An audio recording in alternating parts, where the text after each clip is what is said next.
सिरोही के शिवगंज से बड़ी खबर है। जिला अस्पताल में विभिन्न वार्डों के शुभारंभ से जुड़ी बड़ी खबर है।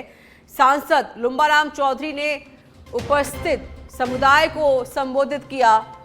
आयोजित कार्यक्रम को बताया बड़ी सौभाग्य की बात। शिवगंज जिला अस्पताल में भी डायलिसिस वार्ड एवं थायराइड मशीन से मरीजों को लाभ मिलेगा। लोगों को मिले अच्छी से अच्छी सुविधा, ऐसा प्रयास कर रहे हैं। शहरी आयुष्मान योजना का सर्वप्रथम शुभारंभ शिवगंज में हुआ। लॉयंस क्लब द्वारा बनाए गए गार्डन की प्रशंसा की है राज्य मंत्री कोटाराम देवासी ने। मन से OPG mental x-ray sensor machine की भी घोषणा की है।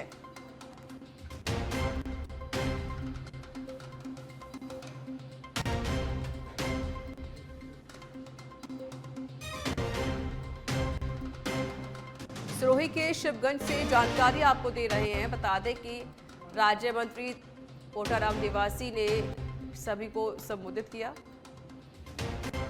डायलिसिस वार्ड एवं थायराइड मशीनों का अब सभी को लाभ मिलेगा।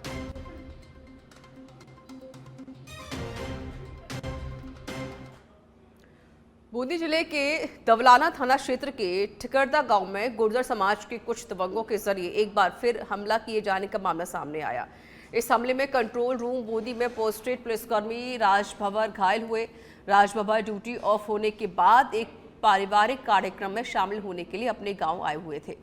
यहां पर यह घटना घटी। राजभवर ने बताया कि वह लगातार समाज में फैले असामाजिक तत्वों का विरोध करते आए हैं। इसी कारण से उन्हें बार बार निशाना बनाया जा रहा है। नाम है आपका? मेरा नाम आसू सिंह आड़ा है। मैं ठिकरदा डिस्ट्रिक्ट बूंदी का रहने वाला हूँ।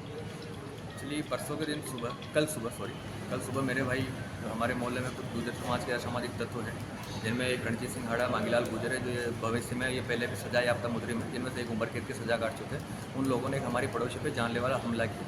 30-40 लोग जो गुर्जर समाज के थे, दलेलपुरा से थे, जिनके नाम अलग अलग है। मांगीलाल पुष्पलाल है, पिरतीलाल है, हरदेव है, एक नानू राम है, ये सारे नेवा गुर्जर है। ये लोग उनको मारने गए तो मेरा छोटा भाई और सूरज सिंह जो मेरा भतीजा है, ये दोनों उनको बचाने के लिए गए। तब तक वो लोगों को इन लोगों ने फुल लहलहुन कर दिया था। उसका जब ये लोग बचाने गए तो मेरे भाई पर सूरज सिंह पर भी जानलेवा हमला किया गया, जिसमें मेरे भाई का 3 जगह अलग अलग जो चोटें आई है, जिसमें से 2 अभी लेटेस्ट है। एक चोट उसके पहले से ही 26 जनवरी को भी पहले भी मेरे भाई पर हमला किया जा चुका है इन लोगों के द्वारा। और अगर हम लोग कुछ भी करते हैं तो उनके ऊपर जो राजनीतिक सपोर्ट है, या जो नेवालाल गुर्जर है जो थोड़ा राजनीति में अपनी पकड़ रखता है, तो उन लोगों का बार बार ये कहना होता है कि हम लोग किसी ज़मीन विवाद को लेकर उनसे गुटबाजी करते हैं या उनसे लड़ाई करते हैं। तो मेरी प्रशासन से यही गुहार है कि वह जिस ज़मीन के लिए ये लड़ाई करते हैं, अगर वो ज़मीन सरकारी है या कुछ भी है तो प्रशासन उसको कब्जा मुक्त करवाए। अगर मैंने कब्जा कर रखा है तो आप मुझे सज़ा देने के लिए तैयार है, मेरे भाई को सज़ा देने के लिए तैयार। ये गलत अफवाह चला के कुछ न्यूज़ चैनल ने। अजमेर की हाई सिक्योरिटी जेल, जिसे प्रदेश की सबसे सुरक्षित जेल माना जाता है, वहां एक चौंका देने वाली घटना सामने आई है। हत्या के मामले में पिछले 2 वर्षों से विचाराधीन बंदी सरजीत पुत्र सूबे सिंह की कोठरी से 1 मोबाइल फोन और 2 सिम कार्ड बरामद हुए हैं। जेल प्रशासन की ओर से सिविल लाइन थाने में शिकायत दर्ज कराई गई, जिसके आधार पर पुलिस ने मुकदमा दर्ज करके जांच शुरू कर दी है। प्रशासन के द्वारा हाई सिक्योरिटी जेल की चेकिंग की गई थी। आकस्मिक चेकिंग की सूचना की चेकिंग की गई थी उनके द्वारा। उस चेकिंग के दौरान उनको सरजीत और सूबे सिंह जेल में बंदी है, उसके पास में कुछ आपत्तिजनक सामग्री जैसे कि एक कीपैड मोबाइल और कुछ सिम वगैरह मिली है, जिस संबंध में उसको जब्त करके और उन्होंने प्रकरण दर्ज थाने पर करवाया है, जिस संबंध में थाने में प्रकरण दर्ज हो चुका है और इसमें अनुसंधान जारी है। सर, ये कब से बंद है और किस मामले में? ये अनुसंधान लिया जाएगा ये किस मामले में हाई सिक्योरिटी जेल के अंदर है और क्या पर्पस था, मोबाइल किस लिए लाया। राज्य सरकार जल्द ही सभी गौशालाओं को वर्ष 2024-25 के दूसरे फेज का अनुदान देने वाली है। इसके लिए प्रक्रिया शुरू कर दी गई है। यह प्रक्रिया मई के अंतिम सप्ताह तक पूरी हो जाएगी। इसके बाद तुरंत ही सरकार अनुदान देगी। सरकार ने इस बार गौशाला को दिए जाने वाले अनुदान में 10% की वृद्धि करते हुए गौशालाओं को और अधिक मदद देने का दिशा में कदम आगे बढ़ा दिया है। अनुदान के लिए आवेदन की अंतिम तिथि 25 अप्रैल है। गौशालाओं के लिए 100 टैग शुदा गोवंश होना जरूरी है और 1 साल से नियमित संचालित हो और 2 इनका भौतिक सत्यापन हो चुका हो, वो गौशालाएं पात्र हैं। और सरकार द्वारा पूर्व में बड़े पशुओं के लिए 40 रुपये दिए जाते थे, छोटे के लिए 20 रुपये दिए जाते थे, जिसको बढ़ाकर इस बार बड़े के लिए 44 रुपये और छोटे के लिए 22 रुपये लागू हुए हैं। उसकी दर से इनको पैसे दिए जाएंगे गोवंश के सार संभाल के लिए। और इनके लिए इनको क्या है कि एक तो टैग शुदा 12 डिजिट का टैग होना चाहिए। आर्थिक सहायता की ये देने के लिए कई नियम शर्तें कानून कायदे सरकार के हैं। गोपालन विभाग द्वारा ये गाइडलाइन जारी की गई है। इसमें क्या है कि एक तो 12 अंकों का टैग होना, इसमें सबसे मुख्य मुद्दा है कि 12 अंकों का टैग शुदा गोवंश होना चाहिए इसके आवेदन के समय। और इनका 1 वर्ष से पुराना पंजीकरण होना चाहिए, 2 बार पात्रता होनी चाहिए।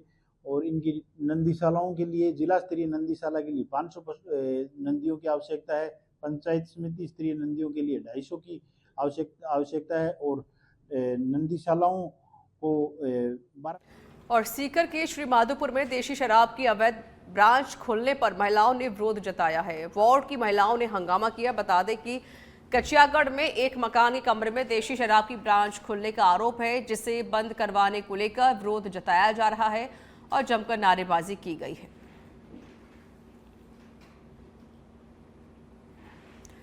तो सीकर के श्री माधोपुर से जानकारी, जहां पर जमकर हंगामा देखने को मिला। वार्ड की महिलाओं ने हंगामा किया क्योंकि शराब की अवैध ब्रांच खुल रही है, जिसको लेकर महिलाएं विरोध कर रही हैं।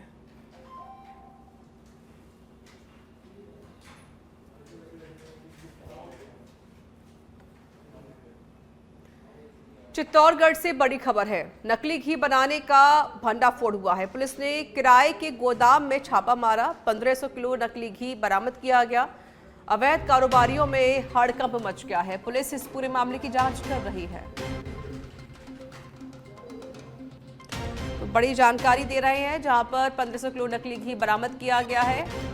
पुलिस ने किराए के गोदाम में छापा मारा। बता दें कि नकली घी की लगातार शिकायतें आ रही थी, जिसके बाद पुलिस ने एक्शन लिया और 1500 किलो नकली घी बरामद किया।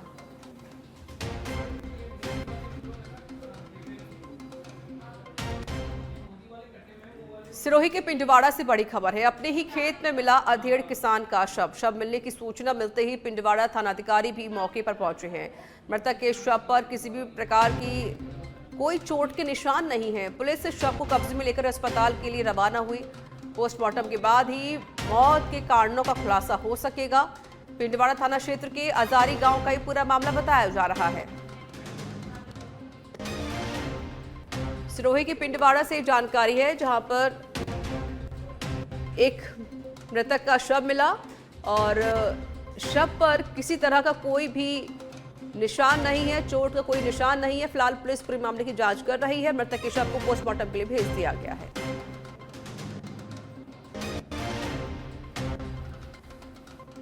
अजमेर में यातायात व्यवस्था को सुचारू बनाने के लिए यातायात पुलिस ने आज ई रिक्शा चालकों के खिलाफ सख्त अभियान चलाया है। इस अभियान के तहत 125 ई रिक्शा को जब्त किया गया। यातायात पुलिस के हेड कांस्टेबल नरेंद्र सिंह राठौर ने बताया कि लगातार व्यापारियों और आम नागरिकों से शिकायत मिल रही थी कि ई रिक्शा चालक बाजारों में अवैध रूप से रिक्शा खड़ा कर देते हैं और मना करने पर झगड़ा करते हैं। ये ई रिक्शा जो एक आदमी के 25-25, 30-30 है, किसी के 8 है, किसी के 10 है, जो किराए पर दे रखे हैं। उनकी उच्च अधिकारियों के आदेश से कार्रवाई चल रही है, सीज की कार्रवाई चल रही है। लगभग 125 के लगभग ई रिक्शा बंद है। किस तरह के अवैध है, किस तरह चलाते हैं ये? एक माल अवैध है। इनके पास न लाइसेंस है, न इंश्योरेंस है, कुछ नहीं। दुनिया भर के इनके चालान पेंडिंग है और किराए पर दे रखे हैं। ट्रैफिक में जाम होता है। इनसे हर जगह जाम मिलता है। दुनिया भर के वर्क हैं, हर बाजार में रिक्शा दिखता है। इनकी वजह से कई बार शिकायत मिली है व्यापारी दी है। हर जगह मतलब कई बार व्यापारियों ने कह दिया भाई इन रिक्शा को बंद करो। हर जगह जाम रहता है और फिर लाइन लगी रहती है, पूरी सिटी में जाम रहता है इनकी वजह से। और आज क्या पाली की सोजत से खबर है। सोजत के धुरासनी गांव में तालाब के किनारे मिले 12 मृत और 2 घायल मोर। सूचना पर वन विभाग की टीम भी मौके पर पहुंची है। घायल मोरों का उपचार किया जा रहा है। रेंजर आनंद मिश्रा के अनुसार तापघात से मोरों की मौत हुई है, यानी कि जो टेम्परेचर इतना ज़्यादा हाई है, हेट भी बहुत ज़्यादा है, जिसकी वजह से मोरों की मौत हुई है, जानकारी दी गई है। बड़ी संख्या में मोरों की मौत से वन प्रेमियों में चिंता है। सोजत क्षेत्र के धुरासनी ग्राम पंचायत के चंदलाई गांव की घटना है। ये पूरे मामले को लेकर वन विभाग की टीम जांच पड़ताल में जुटी हुई है।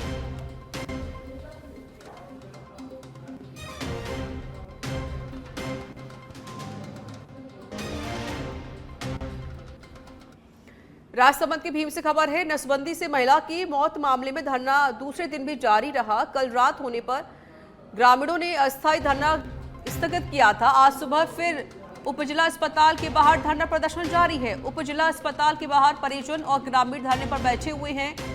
आरोपी डॉक्टर्स पर कार्रवाई, 50 लाख मुआवजा और एक नौकरी की मांग की जा रही है। 17 अप्रैल को डाली बाई नामक महिला को नसबंदी के लिए लाया गया था अस्पताल। नसबंदी के बाद बिगड़ी थी महिला की तबीयत। महिला को गंभीर हालत में परिजन ब्यावर अस्पताल ले गए थे। ब्यावर से अजमेर रेफर किया गया था। अजमेर में इलाज के दौरान कल डालीबाई की मौत हो गई। फिलहाल अजमेर की पोस्टमार्टम हाउस में ही मृतक के शव को रखा गया है। मौके पर भीम, देवगढ़, देवर, चारभुजा थाना पुलिस की लाइन मौके पर तैनात है। फिलहाल जो परिजन है वो धरना प्रदर्शन कर रहे हैं। कल भी प्रदर्शन किया गया था और आज भी प्रदर्शन जारी है। जैसलमेर के रामदेवरा में धार्मिक स्थल को अतिक्रमण मुक्त करने को लेकर प्रशासन अलर्ट मोड पर है। पुलिस उप अधीक्षक भवानी सिंह राठौर सहित प्रशासनिक अधिकारियों ने रामदेवरा पहुंचकर बाजार का निरीक्षण किया। साथ ही अधिकांश दुकानदारों के मुख्य सड़क पर किए अतिक्रमण को स्वेच्छा से हटाने के युद्ध स्तर पर कार्य शुरू किया गया है। बता दें, प्रशासन ने 21 अप्रैल तक अतिक्रमण को स्वेच्छा से हटाने की गाइडलाइंस जारी की। पाली क्षेत्र में एक पार्षद के घर पर देर रात को जानलेवा हमला हुआ। पीड़ित पकाराम चौधरी ने बताया कि वह अपने परिवार के साथ घर की छत पर सो रहे थे। रात करीब 12 बजे कार की घंटी बजने की आवाज़ आई। नीचे देखा तो 2 व्यक्ति खड़े थे। उन्होंने ज़रूरी काम का बहाना बनाकर नीचे बुलाया। जब पार्षद पकाराम अपनी पत्नी के साथ नीचे गए तो वहाँ जयपाल सिंह और दिलीप सिंह मौजूद थे। जयपाल सिंह ने फाटक खोलने को कहा। मना करने पर दीवार फांदकर घर में घुस गया। आरोपी जयपाल सिंह ने पकाराम के सिर पर धारदार हथियार से हमला कर दिया। विकलांग होने के कारण पकाराम नीचे गिर गए और लहूलुहान हो गए। बचाव में आई पत्नी के साथ भी मारपीट की गई। बाहर खड़े दिलीप सिंह ने जान से मारने की धमकी दी। लोगों के जागने की आवाज़ सुनकर दोनों आरोपी मौके से फरार हुए। जाते समय दोबारा जान से मारने की धमकी दी गई। रात को करीब 12 साढ़े 12 बजे 2 व्यक्ति आए मेरे घर पे, डोरबेल बजाया और फिर मैंने ऊपर से छत पे सो रहे थे मैं और मेरी मिसेज। हमने ऊपर से उनसे बात की, मेरी भाई कौन हो? तो उन्हें एक ने तो बताया मैं कुडला का निवासी जयपाल सिंह हूँ। दूसरे ने बताया कि मैं दिलीप सिंह सन ऑफ विरम सिंह रडावा का। तो रडावा का नाम लिया। मैं जनप्रतिनिधि हूँ। मैंने सोचा कोई काम हो गया तो मैं नीचे आया। नीचे मेरे मेन गेट की जो जाली है उसके लॉक था। जैसे ही नीचे आया तो गाली गलौज करने लगे। मैंने बोला, निवेदन किया, भाई क्या बात क्या है, आप गाली गलौज क्यों कर रहे हो? तो वो और ज़्यादा। और जयपुर के जंबा रामगढ़ से खबर है, जहां पर राजस्थान रोडवेज बस परिचालक मिला है शराब के नशे में। जयपुर के प्रतापगढ़ जा रही बस का परिचालक शराब के नशे में मिला। बस की खिड़की में पैर बाहर निकालकर पड़ा हुआ मिला है। शराबी स्कूल का विद्यार्थी दे रहा है सवारियों को टिकट। सूचना मिलने पर पहुंचे अधिकारी शाहपुरा डिपो मुख्य प्रबंधक हिमांशु चहल और टीआई कैलाशसेनी पहुंचे हैं। ताला और अर्जुनपुरा के बीच रोका बस को। रोडवेज अधिकारी कार्रवाई की मांग कर रहे हैं। अभी ये गाड़ी जयपुर से प्रतापगढ़ की तरफ आ रही थी, जिसकी हमें सूचना मिली कि गाड़ी ताला मोड़ पर क्रॉस कर चुकी है, जिसमें कंडक्टर सही अवस्था में नहीं, कुछ इंटॉक्सिकेंट अवस्था में होने का हमें जो सूचना प्राप्त हुई। उस संबंध में मैं खुद मौके पर पहुंचा। मैंने एमओ और एमटी जो हमारे साथ में थे, तीनों को टीम बना के वहाँ पर मौके पर देखा। कुछ सवारियों के टिकट भी नहीं कटे हुए थे तो उस पर रिमार्क की कार्रवाई भी की गई। साथ में बयाना रूपबास विधायक डॉक्टर ऋतु बनावत ने उपजिला अस्पताल बयाना का निरीक्षण कर वार्ड में भर्ती मरीज व उनके परिजनों से बातचीत कर कुशलक्षेम जानी है। साथ ही उन्हें मिल रही उपचार सुविधाओं के बारे में पूरी जानकारी प्राप्त की। अस्पताल की साफ सफाई, निःशुल्क दवाई वितरण, लेबल रूम, इमरजेंसी, महिला वार्ड, सामान्य वार्ड सहित अस्पताल का निरीक्षण किया। निरीक्षण के बाद विधायक ने हाजिरी रजिस्टर की भी जाँच की है। इस दौरान विधायक ने राज्य सरकार द्वारा चिकित्सा विभाग में चलाई जा रही महत्वाकांक्षी योजनाओं की जानकारी लोगों तक पहुंचने व बेहतर इलाज के अधिकारियों व डॉक्टर्स को निर्देश दिए हैं। उन्होंने कहा कि इस तरह की अनियमितताओं के खिलाफ सख्त कदम उठाए जाएंगे और दोषियों को बख्शा नहीं जाएगा।